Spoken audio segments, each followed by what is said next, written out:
Reparations for slavery. Hi, I'm Dave Arnott, the Christian Economist. Well, in our world today, we've got a lot of issues going on around race and equality and those kinds of issues, and this idea of reparations continues to come up. So we're going to try to look today at how a Christian economist would view reparations for slavery. Well, the first, we're going to say it's a bad idea for a number of reasons. Our first one is our belief system.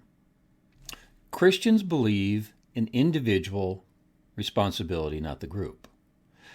It makes no difference who your father was, who your mother was, what group you run with. We believe as Christians that the individual only can accept Jesus Christ as his personal Savior. It's not a group thing. Now, other people do believe that outside Christianity, in other belief systems, that it is the group who determines your eternal destiny. In Christianity, we don't believe that. That's one of the things that separates Christianity from the other major religions of the world. So reparations is based on the idea of group responsibility. The group is responsible for what happened. And so it doesn't fit into the Christian worldview. Legally, there's a problem too. Think about this. If my dad had died with debt, it doesn't get passed on to me. Now, if he passes any resources to me, those can be taken to pay his debt. But if he dies penniless and he has a Visa bill, Visa can't come after me. It was legally his debt, not mine. So what our ancestors did in the 18th and 19th century legally can't be transferred to us. So first, it's a belief problem. Second, it's a legal problem. But we're talking about Christian economics, right? And I think this is the most fascinating thing we're going to talk about today. To determine how much reparations black people would get today for the slavery that their ancestors endured, you would need to have some kind of a financial calculation. And this is how it would work. You do a financial analysis like this. So you're picturing with me, you've got a matrix chart, right? So you've got two columns. And on the top, the first column says Africa, and you're trying to estimate what the black slaves would have earned in Africa had they not been taken across to the United States. The second column is U.S. How much did they get paid in the U.S.? This is what you're trying to compare, because you want to know how much lost income did these people have, did the slaves have. That's what you're trying to repair for. A reparation is repairing for value that was taken from somebody. So if you want to go back in an intergenerational way, you'd have this chart with two columns, what the person would earn in Africa had they not been taken slave, what they earned in the U.S. You'd have these two columns, and you'd have 200 rows if, in my example here, you started with a person who was taken as a slave from Africa to the U.S. in 1820. So in the first row on the left side, you'd write 1820. And then you'd write under Africa an estimate of what they would have made in Africa and what they would have made in the U.S. Because this is what you're trying to figure out. What is the lost value created by this slave? I don't know how much they would have made staying in West Africa in 1820. You can guess what they would have had in the U.S. They weren't paid anything, but they were given food and housing. No, not very good, but they were given some. So you'd have to estimate then and do a subtraction.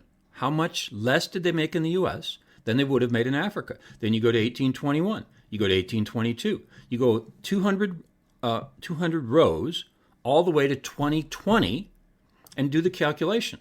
How much value was lost by this person's ancestor because they were taken slave?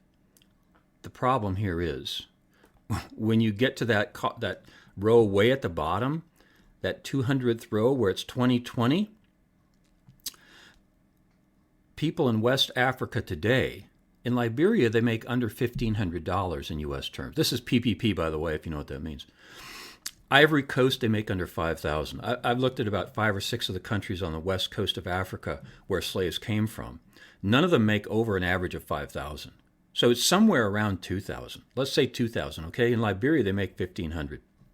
So in this row 200, you would put in Africa $2,000, and then you would put what the average black household makes in the U.S. in 2020. Are you ready for this number?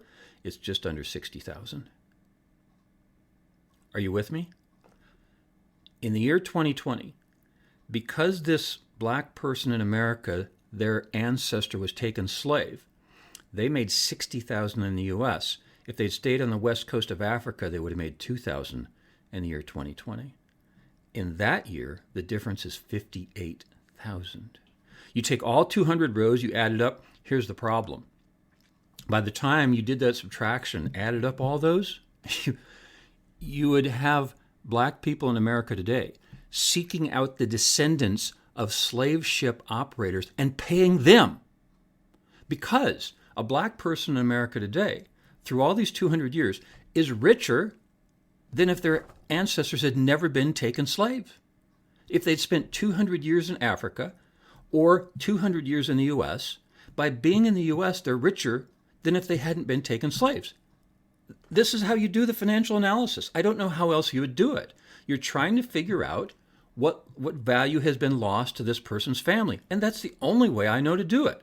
Now, of course, you're not compensating them or repairing them for the freedom that was lost. I don't think there's any way to do that.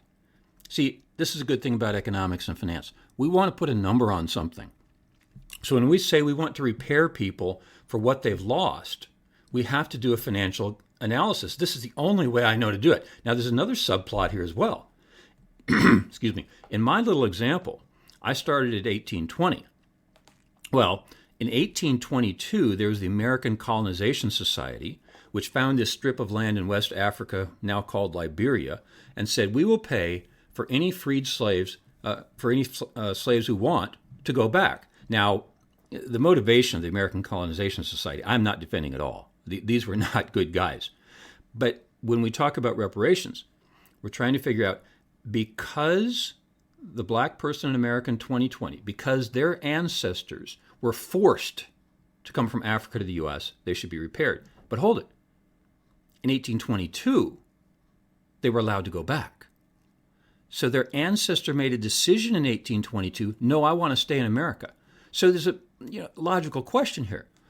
If their ancestor made the decision to stay in the U.S., why should they be repaired for a decision that their ancestors made? And so there's another point coming here also. Well, more blacks have come to the U.S. as a choice after slavery than were brought in slave ships. So anybody who is a descendant of a slave stayed since 1822, their ancestor made the decision to stay. Why should people in 2020 repair somebody for the decision their ancestors made? It doesn't make any sense. And there's also the procedural problem. So we've got a Christian problem, we've got a legal problem, we've got an economics and finance problem. We also have a procedure problem. I'll give you an example. Barack Obama would not be owed reparations. He was not a descendant of a slave. As a matter of fact, he was a second-generation graduate of Harvard University. His father purposely came to the U.S. of his own will, attended Harvard and graduated, and Barack Obama did. His wife, Michelle Obama, is a descendant of slaves. She would be eligible for reparations. How do you figure this out? So the techniques would be so difficult. So we pay Michelle Obama, but we do not pay Barack Obama. The other problem is blacks own slaves. So you really have to track back and figure out, okay, you're a black in America in 2020. Did your ancestors, were they slaves or did they own slaves? Because there were both. Look, the New York Times had an article on May 23rd, 2019 by Patricia Cohen. And the title was, What Preparations for Slavery Might Look Like in 2019. Well, Miss Cohen is pointing out correctly that there was an idea come about by Sherman and supported by Abraham Lincoln that freed slaves should get 40 acres and a mule. See, the idea was this land should not be returned to the former slave owners and the plantation people in the southern part of the United States after the Civil War. And the Army had a lot of mules. What are we going to do with these two resources? Lincoln's idea was we should give every family 40 acres and a mule. That was Lincoln's idea until he was shot and killed. As a matter of fact, if you had been there at the time and you heard Lincoln was shot, your first thought would be, a Southern Democrat killed him because they don't like this 40 acres and a mule thing. This Republican Abraham Lincoln, he's going to be too kind to the slaves. That would have been your first thought. Now, it was not true, by the way, but that would have been your first thought because that was the issue going on at the time. What do we do with this land that the slave holders owned in the South? And what do we do with these mules? Lincoln, a Republican, wanted to give them to former slave families so that they could enrich themselves and they could farm. His vice president at the time was Andrew Johnson, who was a Democrat. Now, today that doesn't quite make sense to us, but it is true. Abraham Lincoln, a Republican, had a vice president, Andrew Johnson, who was a Democrat. After Lincoln was killed, Johnson joined with the Southern Democrats and said, we are not going to give these people 40 acres and a mule. Okay, so let's go back to reparations. We are responsible in reparations, so the thinking goes. We are responsible for what our ancestors did. Okay, in 2020, I'm a Republican. My ancestors wanted to repair black people in 1865. They chose to, but the choice was taken away from them by Democrats. So if you're looking back in history here and you're trying to figure out, am I responsible for my ancestors' decisions, then yeah. As a Republican, I wanted to enrich and repair them in 1865. The Democrats did not. So to make it even more complex, you'd have to look back and say, okay, well, were your ancestors Republican or Democrat in 1865? Because those who are Republican, you don't owe reparations in 2020. Those of your ancestors who were Democrat, you do, because you denied them in 1865. Are you seeing this is getting really complex and impossible to do? Yeah. Republicans, your ancestors wanted blacks to receive reparations. Democrats, your ancestors did not. Democrats, you owe reparations. Republicans do not owe reparations if you're using the philosophy that we are responsible for our ancestors' decisions. Isn't that fascinating? Yeah. Oh, so, yeah. As a matter of fact, this is what Ms. Cohen writes in the New York Times. Quote, if you're surprised that the issue of reparations for black Americans has taken so long to resolve, blame the president. President Andrew Johnson, end quote, Patricia Cohen, New York Times, May 23, 2019. Blame Andrew Johnson, a Democrat. I'm running out of time. I got one more thing I got to talk about, though. Well, two, I guess. No free lunch. So I know what you're thinking, which is, well, the government can just pay this money. Okay, here's something we understand in economics. It's called no free lunch. The government has no money. I'm going to repeat that. The government has no money. It takes money from citizens and gives it to other citizens. So in reparations, it would have to take from black citizens to give to black citizens. That's just the only way you can do it. So you have to take money from some and give to others. So you'd have to figure out who's paying in and who's not paying in. Why would you take taxes from black people and give it back to black people? This just doesn't make any sense. In her article, actually, Ms. Cohen quotes David Swinton, who is the economist and former president of Benedict College. And so he says, quote, equality is not likely to be obtained without some form of reparations, end quote. I'm sorry, Mr. Swinton, equality was never the objective. Equality of outcome was not. Even when the Republicans promised 40 acres and a mule, it was not equal outcome, it was equal opportunity. They could take those resources and make something with them. Look, I've got to do at least a couple of podcasts on equality and inequality. I've already done one. It's number 17, Don't Covet. Just about any issue of inequality violates the 10th commandment, don't covet. But we don't have time for that today. I'll do another one on it, and you can listen to 17 if you want to hear some views on Christian economics about inequality. My last point, it would be regressive. Yeah.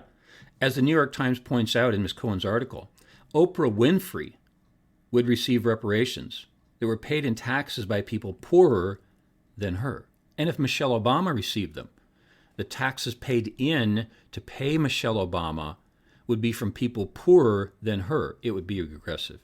All right, reparations for slavery. It's just a bad idea all around. It doesn't fit our belief system. Legally, it's not tenable. Economically and financially, it ends up backwards. The procedure is just so complex that nobody knows how to do it. There's no free lunch. The money has to come from somewhere, and it's regressive. Really a bad idea. Well, I'm Dave Arnott, the Christian Economist, where our slogan is, fear God, tell the truth, earn a profit. I'll see you next time.